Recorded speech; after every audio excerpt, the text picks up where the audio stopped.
अस्सलाम वालेकुम my YouTube family. I hope कि आप सब बिल्कुल हैरियत के साथ होंगे। अल्हम्दुलिल्लाह से मैं भी बिल्कुल ठीक हूँ। तो मेरी सारी सिस्टर्स का विंटर सीज़न कैसा जा रहा है कमेंट्स में लाजमी बताइएगा। तो मैं आज आ गई हूँ इलेक्ट्रॉनिक्स की शॉप पे। असल में ना मैं अम्मी के घर गई हुई थी और वहाँ से हम वापस जब आ रहे थे तो बाज़ार चले गए, क्योंकि रास्ते में बाज़ार आता है। और बाज़ार हम इसलिए गए थे कि यहाँ पे ना हमने न्यू एलसीडी देखनी थी। जो हमारी पहले वाली एलसीडी है उसका साइज़ भी कम था और वो ना हमने अपने रूम में लगवाई हुई थी और वो ख़राब हो गई थी। तो अब हमें अपने टीवी लाउंज के लिए जो एलसीडी चाहिए थी, वो हम चाह रहे थे कि ना पहले वाली जो हमारे पास एलसीडी है ना उससे साइज़ में बड़ी हो। तो यहाँ पर हस्बैंड जो है वो एलसीडी वगैरह देखकर उसको फ़ाइनल कर रहे थे, तो मुझे यहाँ पर ना ये जूसर मशीन नज़र आ गई, जो कि मैं काफ़ी टाइम से सोच रही थी कि मैंने लाजमी ख़रीदनी है। तो ये ना पूरा इनका पैकेज था 4 इन 1 का, जिसमें जूसर ये जग था, साथ 2 छोटी मशीन्स और बड़ी। तो मेरे पास 3 तो है थी, तो मैंने भाई से रिक्वेस्ट की कि नहीं मुझे बस 1 चाहिए, बाकी जो 3 है वो मेरे पास ऑलरेडी हैं। तो फिर उन्होंने कहा कि हमारे पास ना एक पड़ी हुई है, वो हम आपको दे देते हैं। तो अम्मी घर से जब आप वापस आए ना, तो इसी तरह से बैग्स कपड़े वगैरह जो है ना जो आप लेकर जाते हैं, फिर आपको वो दोबारा से सारी चीज़ें जो है वो समेटनी पड़ती हैं, कपड़ों को बैग से निकालना पड़ता है, फिर सेट करके रखना पड़ता है। तो मैं तो पहले बड़ा बैग लेके जाती थी, लेकिन वो जो है उसकी ज़िप वगैरह टूट गई थी, ख़राब हो गया था। तो फिर मुझे मजबूरन ना छोटे छोटे 2-3 बैग्स जो है वो लेकर जाने पड़े। और यहाँ पर हस्बैंड जो है वो शाम के लिए खाने के लिए ना चिकन ले आए थे, और मैंने थोड़ा सा चिकन अपनी सास के लिए सेपरेट कर दिया था, क्योंकि अम्मी के लिए ना मैंने यखनी बनानी थी।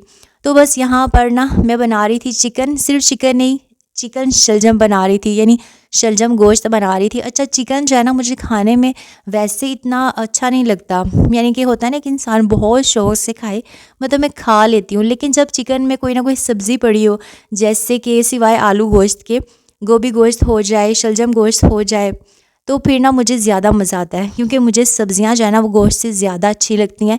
तो आप भी ट्राई कीजिएगा, ज़्यादा मज़ा देती हैं। आपने सब्ज़ी को ना गोश्त के साथ भून के सही तरह से बनाया और साथ आप रोटी के साथ उसको खाएँ ना, तो बहुत ही मज़ा आता है। तो यहाँ पर ना मैंने सिंपल सा कैसे बनाया था, मैंने प्याज और लहसुन वगैरह डालकर उसके बाद ना उसमें खड़े मसाले ऐड कर दिए, और फिर चिकन डाल के मैंने इसको अच्छी तरह से फ्राई किया। उसके बाद ना मैंने इसमें स्पाइसेस वगैरह जो हैं वो ऐड किए थे, और आज ना मैंने इसके अंदर खुश्क धनिया भी डाला था। मोस्टली ना मैं नहीं डालती, लेकिन अब मैंने देखा कि वो काफ़ी टाइम से मेरे पास पड़ा हुआ था, तो मैंने कहा चले पड़ा हुआ है, अब मैंने इसको ख़त्म तो करना है। तो फिर आज ना मैंने वो भी डाल दिया था। साथ ना मैंने कहा टेस्ट जो है ना थोड़ा चेंज भी होना चाहिए, और इससे खुशबू जो है ना वो भी अच्छी आती है। तो गोश्त को ना फिर मैंने थोड़ी देर भूना, और जब मैंने इसको भून लिया चिकन को, तो उसके बाद ना मैंने इसमें शलजम जो है वो ऐड कर दिए थे, और फिर उसके बाद कुक कर दिया। और यहाँ पर ना मेरे शलजम जो है ना वो तैयार हैं। बस मुझे हमेशा एक चीज़ की कमी फ़ील होती है कि जो धनिया है ना वो इतना अर्सा ठहरता नहीं, धनिया जो है ना वो नहीं, यहाँ पे नहीं था। खैर, धनिया ना हो तो मैं खुश्क मेथी जो होती है ना वो डाल देती हूँ, जो कसूरी मेथी होती है ना वो। और यहाँ मेरे जो हस्बैंड है ना वो बहुत ही चटखोरे हैं, तो उनको ना मैंने ऊपर चाट मसाला डाल कर दिया था, क्योंकि हम मिर्च जो है कम खाते हैं, लेकिन मेरे हस्बैंड ना वो थोड़ी सी उनको स्पाइसी चीज़ चाहिए होती है।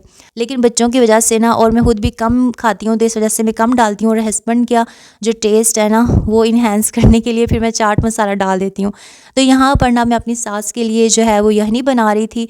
अच्छा, अब हर किसी का अपना अपना तरीका होगा। कुछ लोग जो हैं वो थोड़ा सा घी डालकर उसमें लहसुन और प्याज वगैरह डालकर थोड़ा सा तड़का लगाकर यखनी बनाते हैं, लेकिन मैं सिंपल क्या करती हूँ, मेरी सास जो है वो ऐसे पीती हैं कि सिंपल आपने गोश्त डाला पानी के अंदर, और फिर आपने उसके अंदर हल्दी डाल दी, नमक डाल दिया, खड़े मसाले डाल दिए, जिसमें दालचीनी लौंग ज़ीरा वगैरह ये ऐड कर दिया, और बस उसके बाद ना आपने उसको पकने के लिए छोड़ देना, और उसको इतना पकाना है कि जो गोश्त है ना बिल्कुल गल जाए। यानी जो सी मर्ज़ी आप यखनी बना रहे हो, चाहे मटन की आप बना रहे हो, बीफ की बना रहे हो, चाहे चिकन की, जो भी है ना वो अच्छी तरह से गल जाए ना, तो फिर इस तरह से ये यखनी पीने का मज़ा आता है। तो अब मैं आपको दिखाती हूँ कि हमने कौन सी एलसीडी लाई है।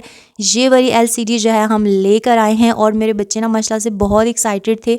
घर में जब भी कोई नई चीज़ आए ना तो बच्चे वैसे एक्साइटेड होते हैं, लेकिन एलसीडी देखकर ये इसलिए ज़्यादा एक्साइटेड थे क्योंकि इसमें ना इनके फेवरेट कार्टून्स जो है वो आने थे। और मैं फिर ना दूसरे दिन स्कूल चली गई थी, तो हस्बैंड ने पीछे से फिर एलसीडी जो है वो लगवा ली थी, और मैंने जब स्कूल से आके देखा तो मुझे ना अच्छा नहीं लगा। मैं चाह रही थी कि ना मैं इसको थोड़ी सी नीचे लगवाऊं, लेकिन इन्होंने ऊंचाई भी काफ़ी लगा दी थी, तो मैं चाह रही थी नीचे हो। खैर आपने मुझे कमेंट्स में बताना है कि ये यहाँ पर जो लगी हुई है अच्छी लग रही है, या अगर इसको थोड़ा सा नीचे लगवाते तो ज़्यादा अच्छी लगनी थी। और ये मशीन जो है ना, अब मैंने इसको भी संभालना है। तो मिलते हैं नेक्स्ट वीडियो में। आई होप आपने मेरी वीडियो को एंजॉय किया होगा। अपना बहुत सारा ख्याल रखिएगा, दुआओं में मुझे लाजमी याद रखिएगा। अल्लाह हाफिज़।